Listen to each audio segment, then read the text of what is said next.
Vamos conversar hoje com a doutora Silvana Belotto, especialista no sono. Olha que incrível!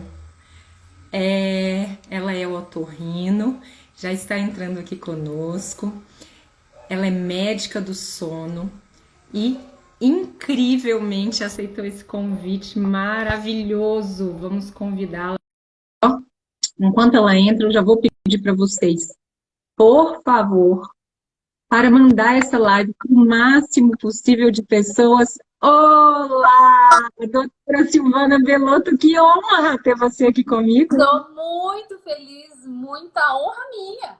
Nossa Ah, Senhora, eu que... fiquei muito feliz com o seu convite. Eu estou muito feliz em estar aqui com você, dividindo esse espaço. Eu estou muito honrada por ter sido convidada. Te agradeço demais, é um prazer para mim poder contribuir um pouquinho com essa parte do educacional e do aprendizado que você faz com tanta maestria aí.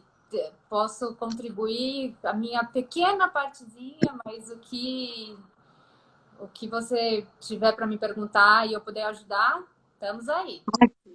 É um prazer. eu e mais um monte de gente que está entrando com certeza absoluta.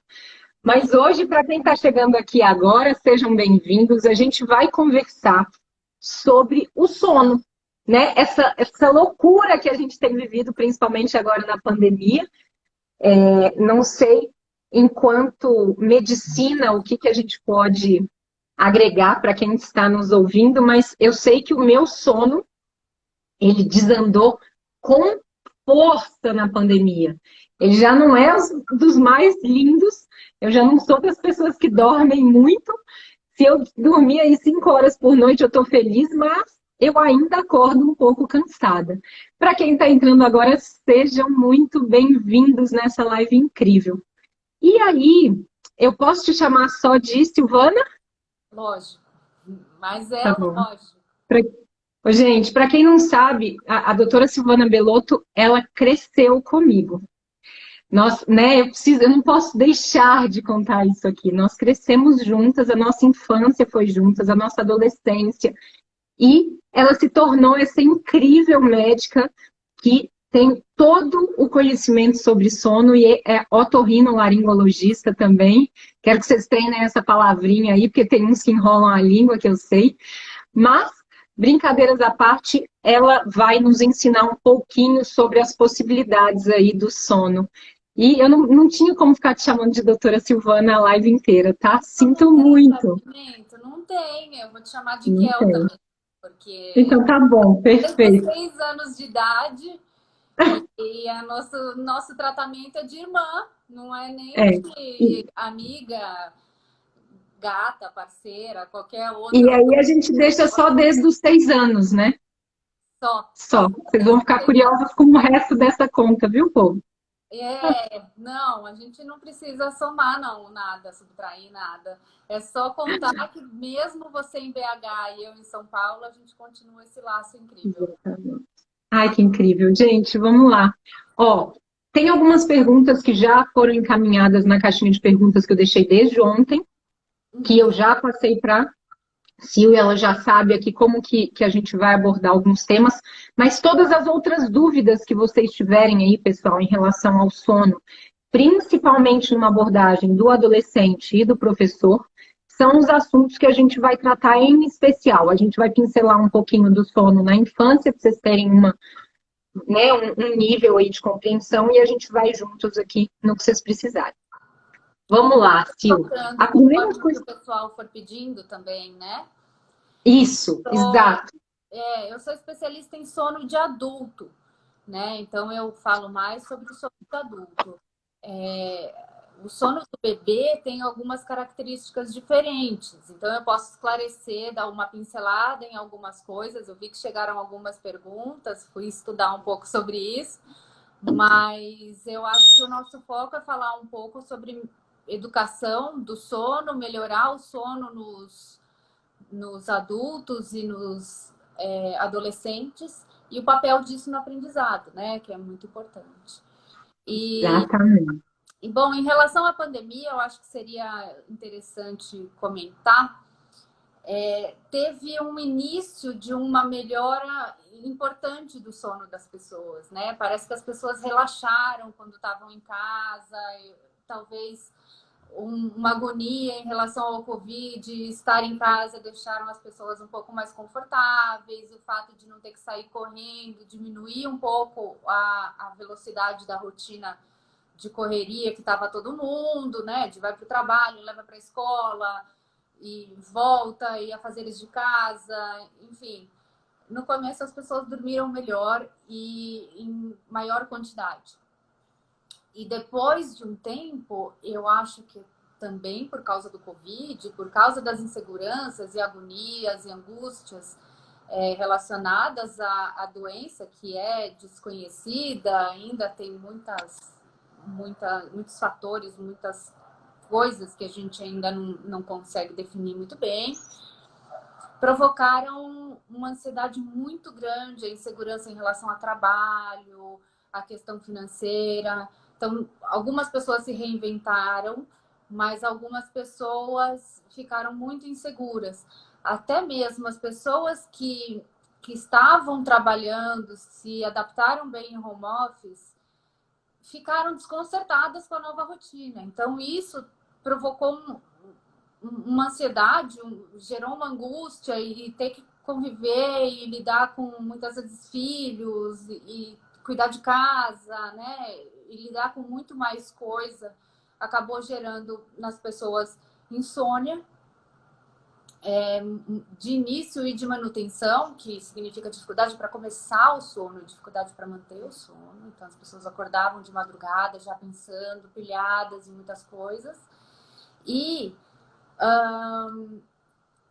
começaram a perceber mais distúrbios do sono, então começaram a se olhar mais os familiares. Depois eu conto um pouquinho de alguns pacientes, de algumas experiências que eu tive que foram interessantes, mas as pessoas começaram a se ver mais, né? Até por estar em Zoom, calls. Não é à toa que os procedimentos estéticos aumentaram em 350%.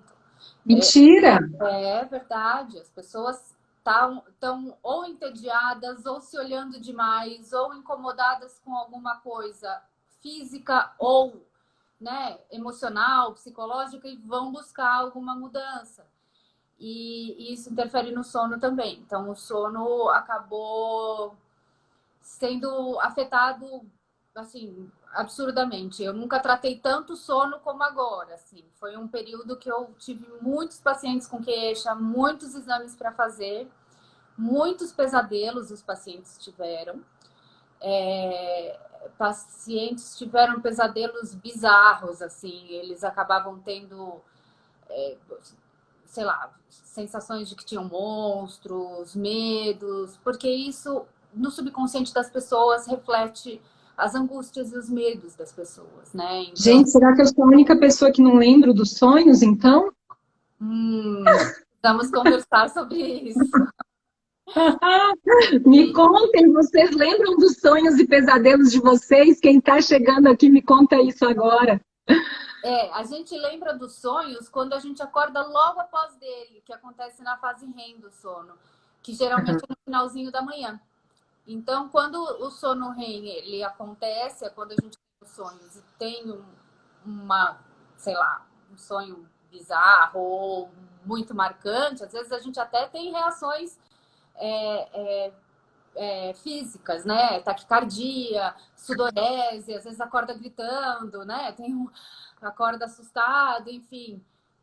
A gente acaba lembrando, mas tem que ser logo depois dessa fase do sono. Se você tá no mais profundo ou mais superficial, aí você já não vai lembrar. Talvez seja por isso que você não lembra. E esses pesadelos foram ganhando força agora. Pacientes que talvez não tinham tanto e começaram a ter com frequência. Sim, mas isso tem muito a ver com as agonias e as angústias do subconsciente, né? As pessoas estão ansiosas, estão mais agoniadas, têm umas questões psicológicas e emocionais mais evidentes, afloradas, e isso se reflete no sonho. Acaba sendo uma reflexão que acontece no sonho também. Bom e ruim, porque pelo menos você está pondo de algum jeito para fora as angústias ou isso não é considerado pôr para fora quando sonha? Não necessariamente, não necessariamente, porque você não está resolvendo quando você sonha, na verdade, né? Você não está... Continua ali. Às vezes no sonho você pode socar alguém, mas você pode ser a vítima. A gente não sabe como é que a pessoa está lidando com isso. E isso muda de acordo com a maneira que a pessoa lida com o problema que está lidando, né? Que está imaginando ou que está vivendo, vivenciando ali no dia a dia dela. Então, se está passando por algum estresse muito grande, uma preocupação muito grande, mas está presa naquilo, pode refletir num sonho em que ela está amarrada ou que ela está presa numa situação que ela não consegue sair. E aí, não necessariamente ela está botando para fora, sabe? E o excesso de pesadelos, ele reflete o quê no meu... não sei se eu posso dizer no meu dia a dia, mas de um modo geral, na noite de sono e em como eu estarei durante o dia. Isso tem algum reflexo? É um sinal. Na verdade, eu tive, por exemplo, um paciente que dormia muito mal recentemente. Eu gosto de ilustrar porque eu acho que fica mais didático, fica mais gostoso de ouvir. Então, não ter sonho seria um problema? O fato é que, por exemplo, um paciente, esse paciente meu, ele dormia muito mal, ele tinha um distúrbio respiratório de sono muito importante, com apneias, assim, eram 70, 80 vezes por hora. Então, ele parava de respirar muitas vezes por hora. E isso fragmentava o sono dele, dificultava muito a qualidade de sono, acordava cansado e tinha todas as repercussões que tem no dia seguinte. Quando a gente partiu para o tratamento inicial, né, que era já uma proposta inicial terapêutica, ele voltou no consultório e falou assim: estou sonhando, nunca sonhei tanto na minha vida.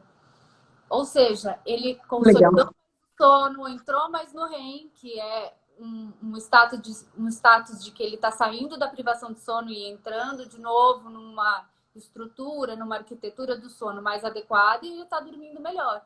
Ele às vezes até compensa sonhando mais, porque de tanta falta de sono que ele tinha, quando ele começa a dormir melhor, ele compensa entrando com um monte de sono REM, que é aquele sono que os olhos batem rápido, é o sono mais restaurador, é o sono mais importante que a gente tem à noite. Então, os sonhos são importantes, mas nem sempre a gente lembra. Então, não é o fato da gente não lembrar dos sonhos não significa que a gente não dorme bem. Então, para a gente saber isso, teria que fazer um exame mais objetivo para ter certeza que está dormindo bem ou não. Tem outros parâmetros. Perfeito, gente. Ó, vocês estão percebendo, né? O nível aqui, né? Vocês estão percebendo. Eu tenho 888 mil perguntas que não vai dar tempo em uma live só, mas ok, não tem problema. A gente vai ter umas 10 no ano, eu prometo para vocês. Ó, brincadeira. Tem uma das perguntas que eu acho que entra dentro disso, que é a qualidade do sono quando um aluno joga muito.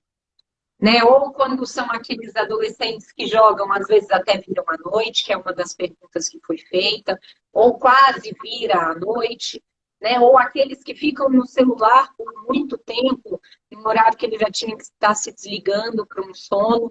O que você pode dizer em relação a essas coisas? Existe alguma proposta que pode ser feita para a gente tentar reverter isso nas escolas?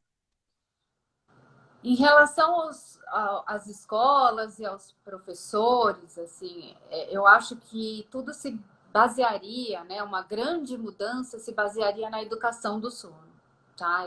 Eu, na minha faculdade, não aprendi sobre o sono, né? Eu tive fisiologia, eu aprendi sobre neurologia, muito pouco sobre o sono. Foi uma matéria, uma questão pontual. Isolada, né? Não tive essa matéria. E fui me interessar depois de fazer o torrino, então eu fiz uma segunda especialidade, que é a medicina do sono. Que ainda tem muito para avançar, a gente tem muito para conhecer ainda. A questão da criança até a adolescência é educação do sono. E os pais têm um papel fundamental na intervenção disso. Então, não, o fato da criança entrar na puberdade, entrar na adolescência, tem um monte de modificação neuropsicossocial, transformação cerebral, né? O corpo muda, as crianças questionam mais, desafiam mais. Quando elas não dormem, além de ter muito mais dificuldade de aprendizado, todos os riscos que o adulto tem, e diminuição de liberação de hormônios, lapso de atenção, dificuldade de concentração,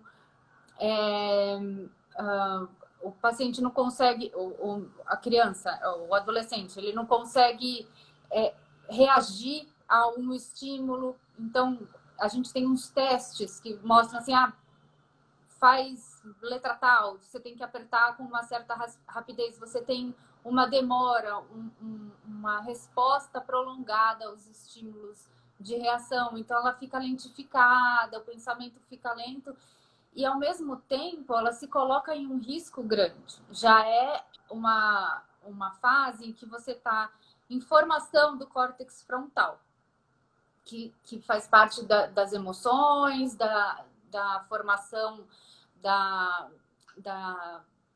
independência, né? da criança, da própria identidade, né? Isso é muito importante no adolescente. Ele está formando a identidade dele, ele está em grupos e ele quer se reconhecer e ele quer, ao mesmo tempo que ele quer ser um indivíduo único, ele quer participar, ele quer fazer parte da galera e tal. Essa alteração cerebral também se manifesta no sono. E quando a criança não dorme, o adolescente não dorme, ele acaba se expondo a maiores riscos.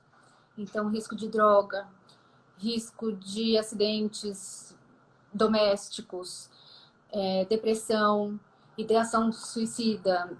Tudo isso fica, né, se começar a atividade sexual, ele se coloca mais em risco, tá? Porque é uma fase de muita transformação. Ele ainda está se formando, ainda está amadurecendo essa região cerebral, a identidade dele, e o sono potencializa esses riscos. Piora a chance, dá mais acne, aumenta a chance de obesidade, de doenças no futuro, a longo prazo, como diabetes, pressão alta, eventos cardiovasculares, tudo isso pode aumentar absurdamente. E o rendimento escolar vai diminuir. Quanto à escola em si, e aí teria que ser uma política pública muito mais ampla, a grande ideia seria começar a escola para o adolescente mais tarde. Por quê? O adolescente... O horário, ao invés de 7, ser mais tarde, é isso? No mínimo 8h30, segundo os estudos. Por quê? Porque o adolescente ele tende à vespertinidade. Isso faz parte do processo de evolução e de maturação do cérebro dele também. Então, ele começa a querer dormir mais tarde e acordar mais tarde. Isso é típico da adolescência, tá? Então, assim, cada um tem o seu relógio biológico, tem gente que funciona melhor de manhã, tem gente que funciona melhor de noite. Mas os adolescentes vão ter um atraso de fase, que é o que a gente chama desse ritmo biológico mais para vespertinidade. Então, ele vai ser mais madrugador. Associado a isso, se eu estiver falando muito, por favor, vocês me interrompam. Não, tá ótimo. A gente precisa aprender. Porque senão a gente vai continuar falando que o adolescente é preguiçoso em sala, e não é isso, né? Não, nem preguiçoso, nem sem vergonha, nem folgado. E a agressividade aumenta quando ele não dorme, né? Ele fica mais deprimido, mais agressivo, mais irritado, mais mal-humorado, que é tudo que a gente vê no adolescente, né? E aí ele se cria um estigma. E aí, na verdade, o que a gente tem que fazer e o que os professores podem fazer é abraçar essa causa, entender, né? Acolher o adolescente, não olhar ele como um estigmatizado e aborrecente, né? Poxa, você é um cara que tá dormindo mal, provavelmente, tem um monte de demanda social, né? Emocional, tá formando sua identidade, tá querendo pegar né, conhecer ou ficar com uma menina, ficar com um menino, não, questões de gênero que hoje em dia são muito importantes, né? Questões de identificação, as pessoas querem se identificar com os grupos, com as tribos. Então, os professores podem abraçar, acolher esses adolescentes, né? E não rejeitar, não marginalizar, não, né, banalizar, porque Sim. essa rejeição pode também estar acontecendo em casa, porque muitas vezes os pais falam, você já é quase adulto, já é responsável, né? Uhum. Então vai dormir cedo. E, na verdade, não. A intervenção é muito importante dos pais. A rotina precisa manter como se ele fosse um pequeno bebê. Só que ele não é mais dependente e nem obediente, calado. Ele tem que manter rotina de dia de semana, rotinas saudáveis. E nos finais de semana. Então, isso é muito importante que se mantenha. Agora, jogar a noite inteira é uma demanda também que a gente vê na sociedade moderna. Celular, TV, computador e tablet são dispositivos que estão gritando na nossa cara, inibindo... São a extensão do corpo dos adolescentes, vamos falar assim, né? Porque parece que está pregadinho neles, né? E aí eles ficam nesse conflito entre demanda emocional, social, né? De querer participar, de querer estar junto, de querer fazer parte e estar se prejudicando, né? Na verdade, quando ele não dorme, quando ele está interagindo, saindo, às vezes abuso de álcool, né? Às vezes de droga, etc.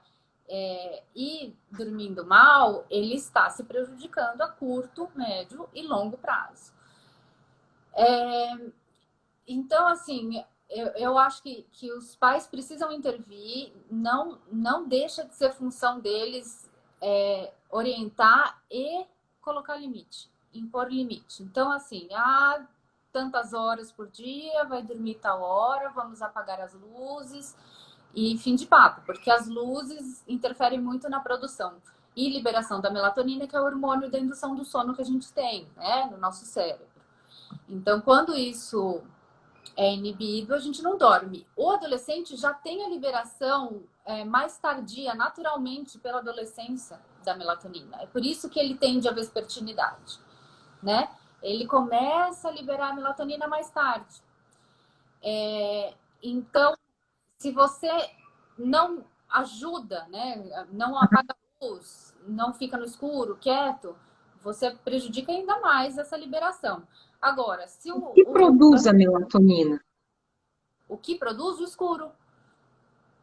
É na glândula, a gente chama na glândula pineal, que fica lá no hipotálamo. Tá, mas por exemplo, ela libera, mas a gente tem que estar no escuro. A luz inibe... Eu só produzo se eu estiver no escuro.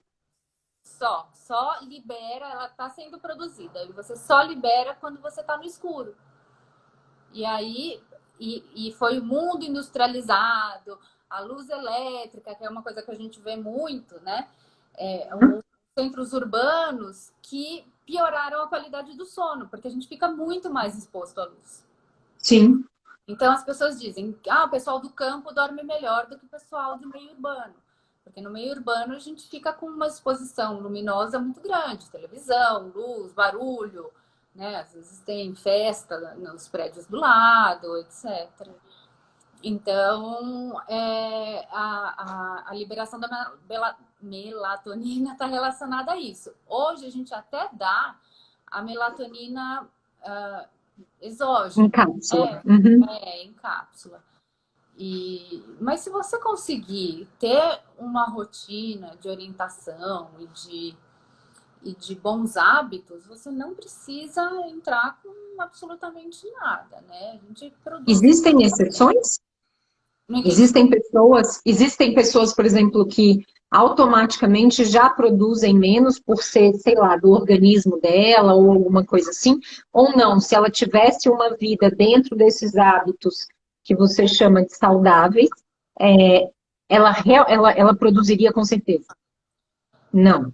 Tem doenças muito raras, né, de pessoas que ficam hiperalertas, né, que não produzem melatonina e não dormem, são aqueles casos raros que a gente vê em Discovery Channel, etc., que são letais, são muito graves e são letais. E tem o contrário, né, que são pacientes que têm sonolência excessiva, que dorme, que cai dormindo. Gente, meu pai fazia isso. Ele devia ser privado de sono, provavelmente, né? Ele tá com algum distúrbio respiratório. Mas, nos casos mais extremos, a gente tem a narcolepsia. E a narcolepsia é um caso também genético e é mais raro também, não é tão comum, sim, especialmente mais difícil de diagnosticar na infância. Mas o fato é que a melatonina geralmente é produzida num nível normal para todo mundo. E a gente consegue... Para que resolva o sono. Consegue condicionar o sono de acordo com uma higiene do sono, que é o que a gente chama que é uma boa adequação de rotina de sono, com ambiente adequado, uma medida de relaxamento antes de dormir, uma meditação, que são algumas medidas que são bacanas, que ajudam muito a gente a dormir. E aí, muitas pessoas me perguntaram qual é o tempo indicado para cada fase. Então, crianças ou adolescentes, adultos. O adulto não tem um tempo certo, né? Depende de cada organismo, não é isso? Ou não? Essa história ainda... Então, essa questão da melatonina que você me perguntou, assim, tem gente que tende a vespertinidade, tem gente que é extrema. Então, vai ter gente que vai querer dormir às 5 da manhã e acordar 2 da tarde. E aí, o que você faz para essa pessoa viver em ambiente social? Também tem o contrário. Tem gente que quer dormir às 8 da noite para acordar às 3 da manhã. A gente conhece casos de professores do sono, né? Que 4 da manhã estão no parque. Acorda e vai treinar. Coitado do personal, né? A gente pensa. Coitado de todo mundo, gente. Tá de noite, vamos dormir. Vai acordar e tá desperta. Então, existem algumas medidas que a gente tem até disposição à luz, né? E isso, por exemplo, é uma medida também muito importante para o adolescente. Acorda, coloca a luz. À noite, escuro. Então, o adolescente acordou 8 horas da manhã, janela aberta. É a luz que vai inibir a liberação de melatonina e vai ajudar ele a entender que ele está acordado. Isso faz parte de terapia mesmo, tá? Que irrita no começo e depois vai ajudar. Mas, então tem os extremos aí. E o que você me perguntou? Eu te perguntei dos tempos de sono. Então, por exemplo, se um adulto realmente precisa de 8 horas de sono, igual normalmente um adolescente ou uma criança, ou qual é um tempo aí esperado para uns períodos, né? Então, adolescente, adulto, uma criança aí de uns 6, 7 anos. Tá, então vamos lá. Eu peguei aqui uma colinha, porque os bebezinhos eu não lembro exatamente, mas eu peguei a minha colinha aqui para ajudar todo mundo que tem essa dúvida. Mas o adulto precisa de 8 horas de sono, tá? 2, 3 anos atrás se falava em 7 e isso mudou recentemente para 8. O adolescente precisa de 9, tá? 9 horas de sono já é suficiente. De 6 a 12 anos, de 9 a 10 horas.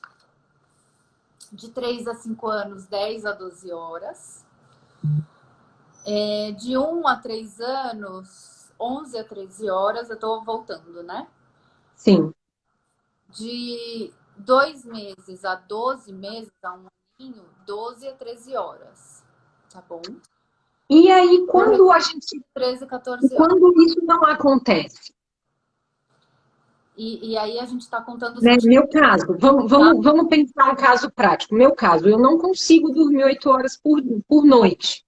Se eu durmo 6 horas, para mim já tá maravilhoso. Eu desperto sozinha, assim, como se tivesse tocado um despertadorzinho e acordo e falo, nossa, tá ótimo, já posso levantar. Acorda E acordo sozinho, sem despertador. sem despertador e falante, né? Vamos Isso que eu deixar ia isso falar. claro, pessoal, porque eu falo da hora que eu acordo até na hora de dormir, se deixar até sozinha. Então, assim, eu acordo falante, eu não acordo de mau humor, Ai, né? Eu não acordo, tipo, resmungando, eu acordei e saio ali igual um Zé resmungão. Mas algumas pessoas dormem, alguns adultos dormem às 8 horas e querem continuar dormindo. sim. E que E horas já você na fase vai adulta. dormir? Você está perguntando de verdade? Não, Gente, eu tentei 1h30 da manhã, 2 horas, acorda e 7 acordo horas. às 8, 7h30, 8, E tá que é bom a pra hora que. você. E no Tá final de bom. semana você mantém esse padrão? No final de semana, às vezes, é até mais cedo, que aí a Bia me acorda. Mas aí você dorme um pouquinho mais. Não, eu durmo Não? menos. Dorme. Não, Ah, é menos. menos. É. Ah, desculpa. A Bia me acorda, né? Vamos lembrar, 3 anos de idade, ela acorda a 1000, ela me acorda e vai acordar com a mãe, não serve o pai, não. E se Deixar você isso claro. tivesse a oportunidade, você dormiria mais no final de semana? Alguns dias, sim, engraçado. Eu percebo que sexta e sábado eu fico um pouco mais cansada em relação ao sono, mas mais disposta porque eu faço menos coisas de trabalho, né? Tá. Porque assim, Quem tá aí do outro lado vai me contando quantas horas que vocês dormem por noite. Já quero saber quem tá daí também. Vamos aproveitar, gente, não é todo dia que a gente tem uma médica aqui comigo, não. Vamos aproveitar. é uma boa ideia. Consulta de graça. O pessoal podia participar aí falando das horas de sono. Na verdade, a gente tem um conceito novo, bem legal, que se chama jet lag social, que ajuda a gente a medir a quantidade de horas que a gente costuma dormir e a quantidade de horas.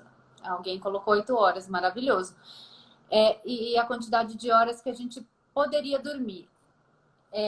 O jet lag social significa você dorme X horas, pega a média das horas que você dorme durante a semana e aí depois você vê nos finais de semana. Se der uma diferença dessa média maior que 2 horas, significa que você está privada de sono, tá? Ou seja, você pode estar pilhada durante a semana, cheia No de ritmo. atividade, no ritmo, feliz com o seu trabalho, fazendo suas lives, animada com as suas conquistas. E aí você vai numa pegada forte. Mesmo tendo privação de sono, mas no final de semana, quando você tem uma oportunidade, você dorme um pouquinho mais. E aí você consegue medir. É como nas férias, a gente acaba relaxando um pouco mais e vai um pouquinho mais porque a gente iria naturalmente.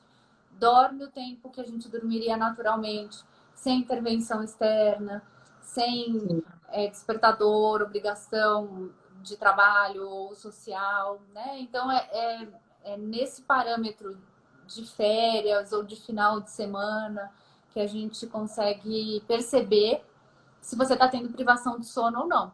E se você está descansada, se você acorda feliz, se você acorda animada, se você tem disposição para fazer uma atividade física, se você não tem sono durante o dia, todos esses são os fatores importantes para a gente avaliar se o paciente está com privação ou se ele está tendo, né, comprometimento em relação à qualidade do sono. Perfeito. Agora, é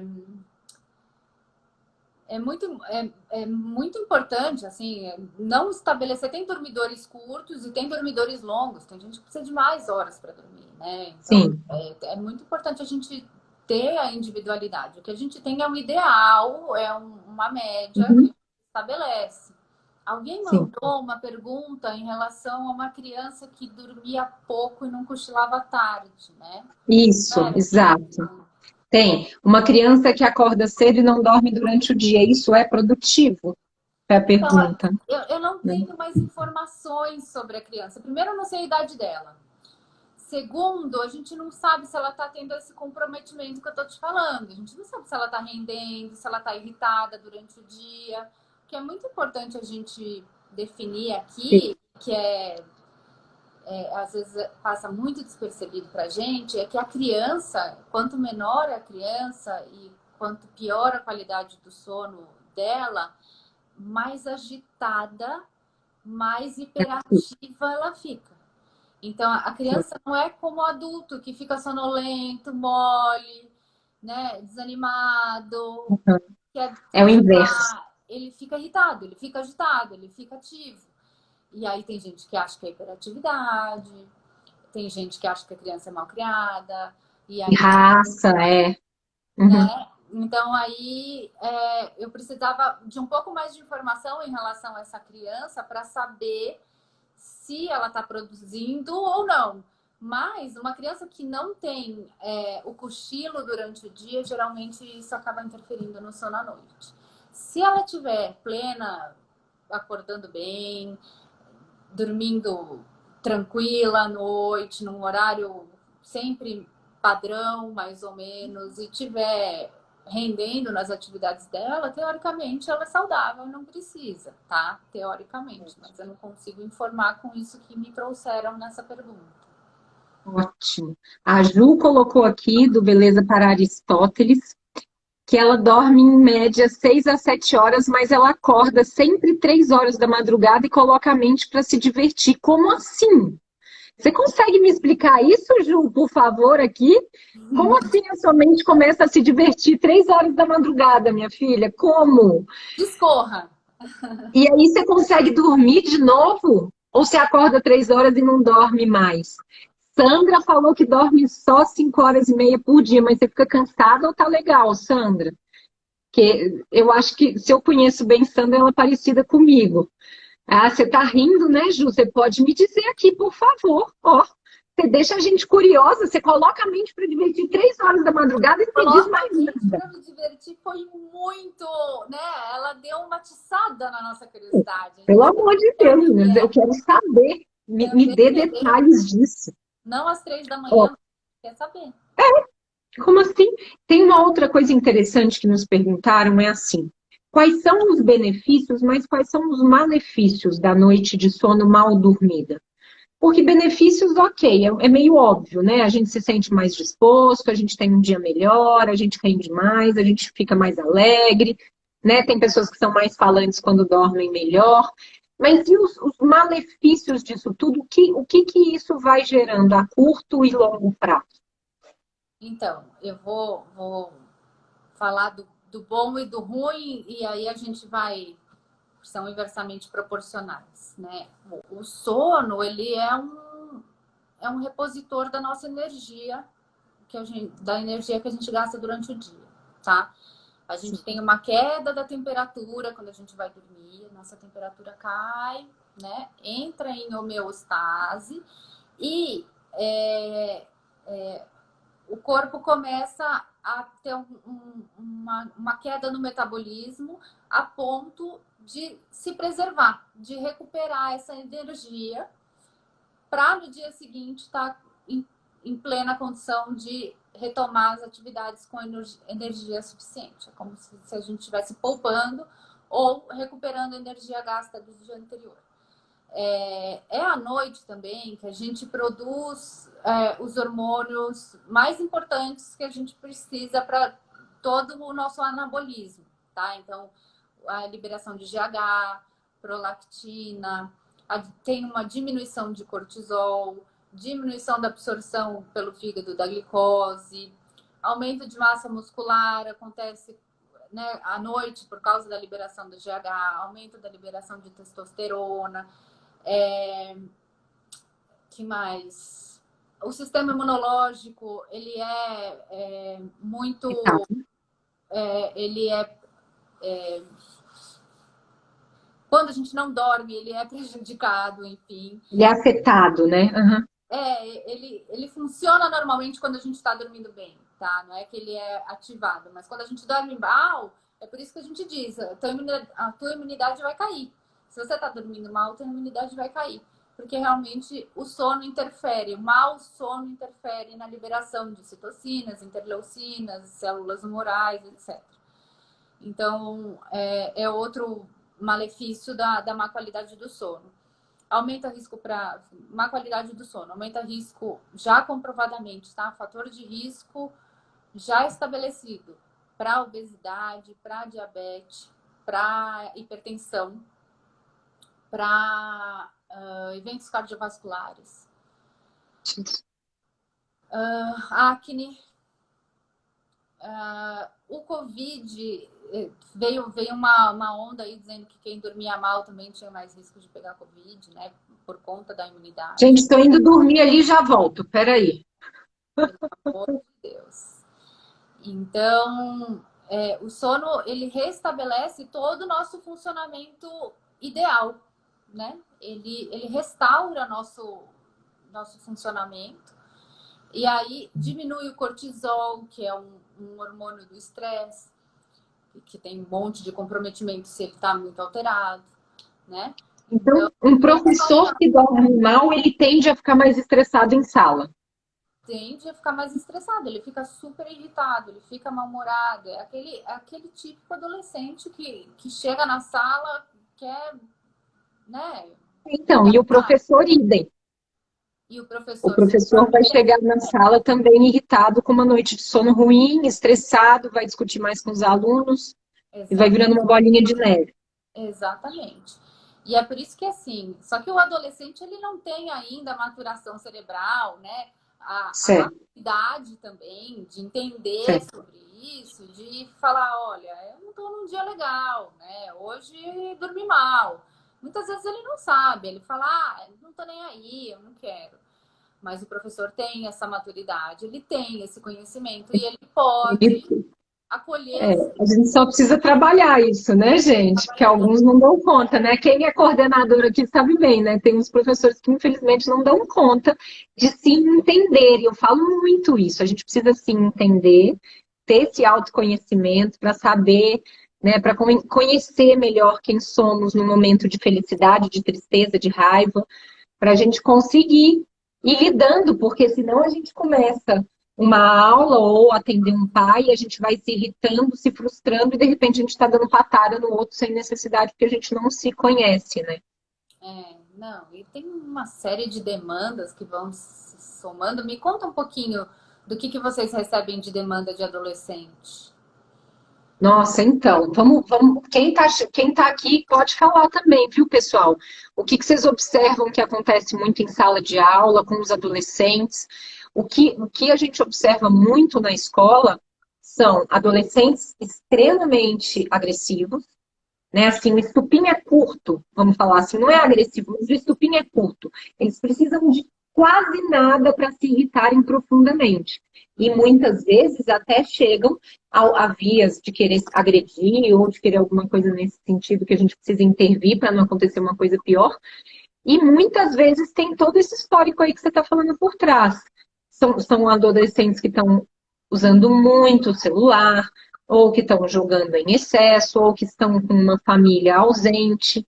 Então tem por trás tudo isso. Ausência de limite, né?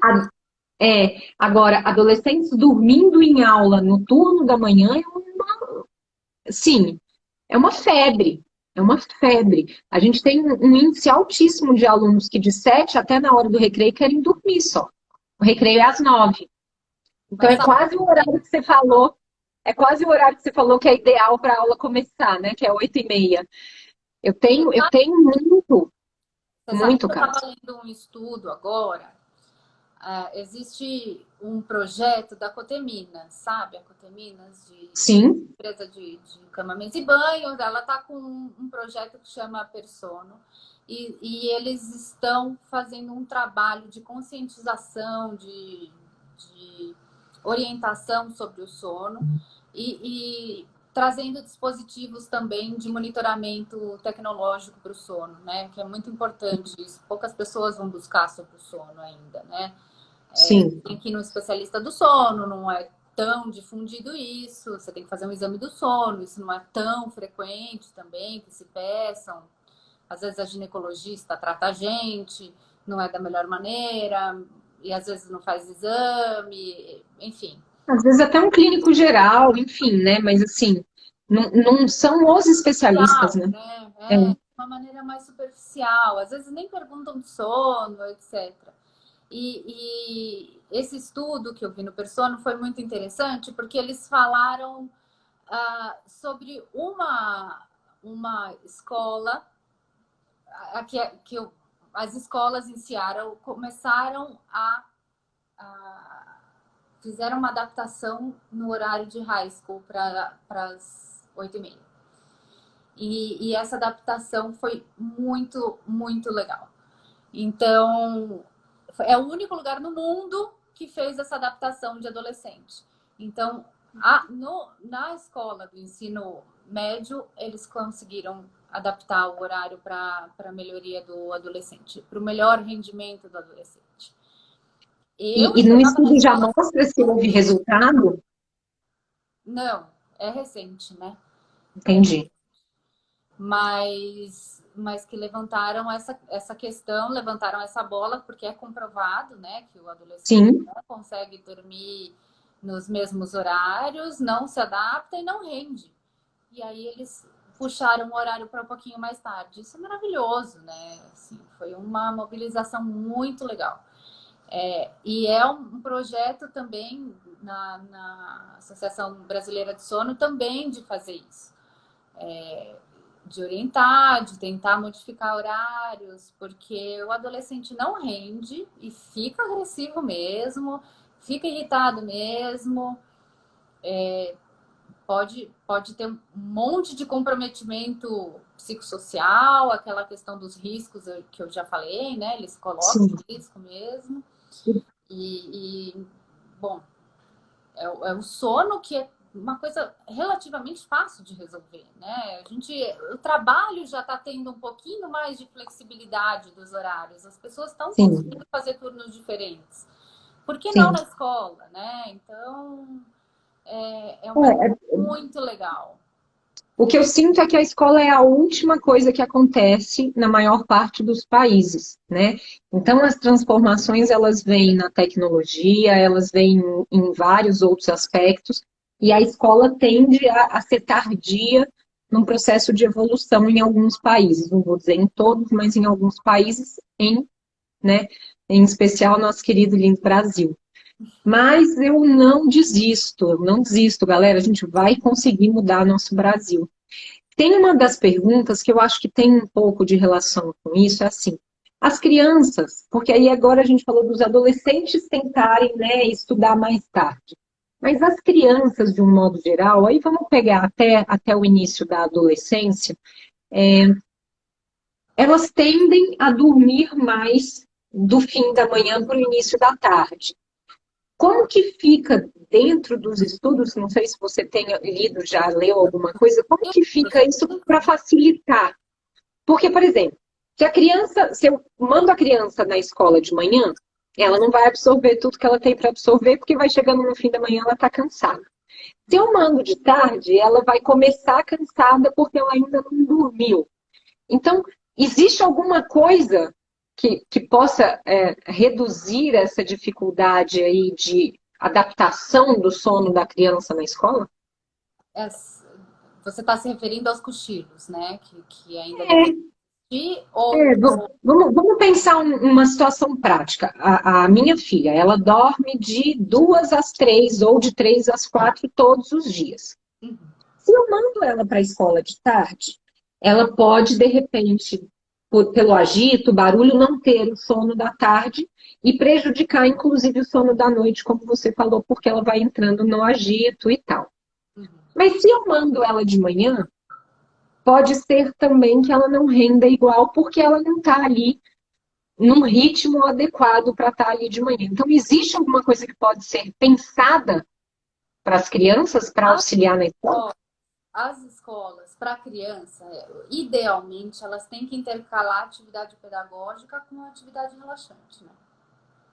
Primeiro que os estímulos não podem durar nessas crianças menores muito mais do que meia hora, né? Sim. Porque senão a criança perde o foco, já não fica mais atenta, acaba o aprendizado. Depois que as escolas têm que introduzir os cochilos na grade horária.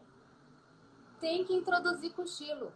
Agora, quando eu já passei por isso. tá? Eu falava, olha, o meu filho, ele ficou um período integral, semi-integral, enfim, eu falava, ele tem que cochilar. Eu tive uma escola que tinha essa metodologia de falar, o sono é a coisa mais importante, porque senão não vai absorver conhecimento, não vai absorver aprendizado, não vai ter memória, etc. As outras, dormiu, mas não quis dormir hoje. A criança vai dormir se você coloca ela num cantinho escuro. Ela vai dormir. Você coloca num cantinho, põe um cheirinho, uma naninha, qualquer que seja o fator de associação ao sono, ela vai dormir. A Bia vai dormir. Óbvio que não precisa ser... Cada criança vai dormir no seu horário que está acostumado em casa. A gente estabelece uma rotina. Pode ser depois do almoço, dorme uma horinha, 45 minutos que seja, mas a criança acorda outra. Então, o cochilo precisa precisa acontecer nessa faixa etária das cestas. Inclusive, as cestas, elas são quase que fundamentais para a fixação de memória recente. O aprendizado é muito melhor. Então, se você tivesse a possibilidade, né? Os países europeus ainda têm alguns, mas se você tivesse a possibilidade de ter uma dormidinha depois do almoço, que fosse, né, de meia hora, 45 minutos, o aprendizado seria outro. A fixação da matéria, né, do que aprendeu, a absorção do que aprendeu pela manhã, vai ser muito melhor. Incrível. Você, no meio do processo, você falou assim, colocar eles num escurinho, com um cheirinho, uma naninha. Existem inúmeras, mas inúmeras pessoas, até da área médica, pedindo que coloque o filho recém-nascido no claro para dormir durante o dia. E eu não vou te dizer que foram poucas pessoas que eu escutei, não, quando a Beatriz nasceu. Foram muitas. Não, tem que deixar a janela aberta, ela tem que dormir durante o dia entendendo que é dia e noite é noite. Aí eu percebia que ela não dormia. Aí eu falei, quer saber? E daí que essa pessoa tá falando isso? Fechei, comecei a fechar a cortina, começou a dormir. Então, pessoal, né, vamos desmistificar essa loucura aqui agora. Isso, a noção de claro e escuro que a criança não tem ainda, né? A criança não relaciona o sono, não associa o sono à noite e dia quando nasce, né? Uhum. Porque estava dentro da barriga, claro. Que ela tem. Então, durante os primeiros meses, primeiros 2 meses principalmente, ela vai dormir meio que sem, né, horário, meio que sem rotina. A noite é bagunçada, né? Tudo é bagunçado. Fica completamente fora do ar, porque a criança tem horários completamente malucos. Essa questão do claro e escuro é para ensinar a criança a entender que à noite se dorme e de dia você fica desperto, tá? Mas de noite você dorme, de dia você dorme, porque você acabou de nascer, né? Quando você é recém-nascido, exatamente, você não tem essa noção, não é ali que você vai ensinar de cara, tá? Então, e assim, cada criança é uma criança também, nossa senhora. Não tem problema você fechar a cortina, a criança vai dormir, ela precisa dormir, é importante que ela durma, desde que ela durma, isso é muito importante. Ai, gente, vocês estão entendendo que está chegando ao fim? Quem está gostando, me conte aqui, porque eu amei. Olha, eu já tinha conversado com ela, e eu já tinha me dito que aceitaria uma próxima live com novos temas sobre o sono. Então, estou combinando já no ar que teremos outra, não sei ainda quando, mas teremos outra, né, Sil? Claro que teremos, quando quiser. Quando quiser, só chamar. Foi uma delícia. Olha que lindo. Eu falo que muito lindo. também. Meu Deus do céu, você falou que falava muito, eu falei mais. Desinvestei a palavra. Não sei, não te conheço, não sei. Você falou muito, não sei. Parece que me senti em casa. Mas é essa a ideia mesmo. Gente, eu amei. Eu achei incrível entender um pouco mais sobre o sono, entender um pouco mais sobre o adolescente. Olha como é importante a gente entender que o adolescente precisa dormir mais, galera. Então, vamos parar de falar que os nossos alunos tem que acordar e prestar atenção na aula e criar um sistema que a gente modifique esse processo. Como a própria Sil nos falou aqui, que a gente consegue criar uma rotina aí para facilitar. Vamos ensinar os nossos pais nas nossas escolas, vamos conscientizar, vocês já têm agora conhecimento para falar com os pais de vocês na escola de vocês da importância do sono em cada uma das fases. Então, conscientize os pais de vocês, ensine, oriente, mostre a importância de ter um pulso firme com os adolescentes, que eu sei que não é fácil, né? O processo de educação, ele é difícil, mas não é impossível. Então, oriente, ensine, mostre para os pais como que eles podem ter um processo de orientação com esses adolescentes para ir desligando um pouco antes, para eles terem um sono um pouquinho melhor e renderem mais, ficarem menos agressivos, menos irritados e aprenderem mais. Olha que interessante. Tudo está interligado no nosso corpo, não é mesmo? Tudo. Incrível. Toda hora que eu escuto um médico falando sobre algum tema, eu começo a ter mais certeza absoluta que realmente está tudo interligado. Não é só a corrente sanguínea, não, galera. Tudo está interligado. Só dando uma dica aqui, muito no finalzinho, para dizer que existe até uma orientação de que as provas, né, quando a criança precisa de mais atenção, eles recomendam que comece depois das 10 da manhã. Então, também é uma dica boa. Eu fazia isso, eu já punha depois do recreio, quer dizer, eu não, né? As meninas do turno da manhã já punham depois do recreio. Mas olha que dica preciosa, preciosa mesmo. Amei essa dica. Para quem... né? Uma cartilha, pais, alunos, Uhum. Professores, todo mundo junto, eu acho que todo mundo ganha. Com certeza, gente. Ó, amei, foi incrível. Quem quiser seguir essa médica maravilhosa, incrível, que eu amo, que é minha companheira desde os 6 aninhos de idade, olha só, é só entrar em doutora.silvana Belotto, não é isso? É isso. Belotto com 2 T's e 2 L's. Isso, Não muito sei. obrigada. Foi um prazer enorme. Eu amei. Passou voando, porque é uma delícia estar com você. Conta Passou comigo mesmo. se quiser. Pode deixar. Bom, espero ter ajudado em alguma coisa, ter esclarecido algumas dúvidas, mas o que tiver de mais dúvida, pode me ligar, me mandar, né, um direct, uma mensagem, eu estou à disposição para responder. Tem mensagens aí. Amo também. Esse pessoal é demais. Lindas. Olha, Vi, muito bom ter você aqui, meu amor. Que saudade de você. Que saudade. Ô, gente, eu tô revendo o povo de São Paulo. Vocês estão entendendo isso? A pessoa mora aqui há alguns anos, não vou contar, já falei, não vou ficar contando, mas já tô aqui há alguns anos e o pessoal de São Paulo assistindo nossa live arrasando. Tô amando vocês aqui. Olha, um beijo grande para todos. Foi maravilhoso. Você contribuiu demais e que a gente possa ter outras oportunidades para contribuir ainda mais nesse sono que é tão importante. Um beijo para todos, uma ótima noite. Muitíssimo obrigada por aceitar esse convite lindo. Te amo. Obrigada. Um beijo. Te amo muito. Estou à disposição. Um beijo. Tchau. Tchau.